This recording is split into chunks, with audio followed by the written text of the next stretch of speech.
সন্ধ্যা হলে কিছু না কিছু খেতে তো ইচ্ছা করেই। আজ সন্ধ্যায় মন চাইছিল একটু ফুচকা খেতে, তাই বাড়িতেই রেডি করে ফেললাম ফুচকা।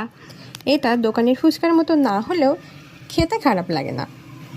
কথায় আছে দুধের স্বাদ ঘোলে মেটানো, আমাদের সেই একই অবস্থা। আলু আর টক জল ঠিকঠাক মতো মাখানো হলে ফুচকা খেতে খারাপ লাগে না। তাই দোকান থেকে কিনে এগুলো বাড়িতে এনে ভাজলেও খেতে প্রায় দোকানের মতোই হয়েছিল। যেমনই হোক, ফুচকা তো খাওয়া হলো। সন্ধ্যা হলে কিছু না কিছু খেতে তো ইচ্ছা করেই। আজ সন্ধ্যায় মন চাইছিল একটু ফুচকা খেতে, তাই বাড়িতেই রেডি করে ফেললাম ফুচকা। এটা দোকানের ফুচকার মতো না হলেও খেতে খারাপ লাগে না। কথায় আছে দুধের স্বাদ ঘোলে মেটানো, আমাদের সেই একই অবস্থা। আলু আর টক জল ঠিকঠাক মতো মাখানো হলে ফুচকা খেতে খারাপ লাগে না। তাই দোকান থেকে কিনে এগুলো বাড়িতে এনে ভাজলেও খেতে প্রায় দোকানের মতোই হয়েছিল। যেমনই হোক, ফুচকা তো খাওয়া হলো।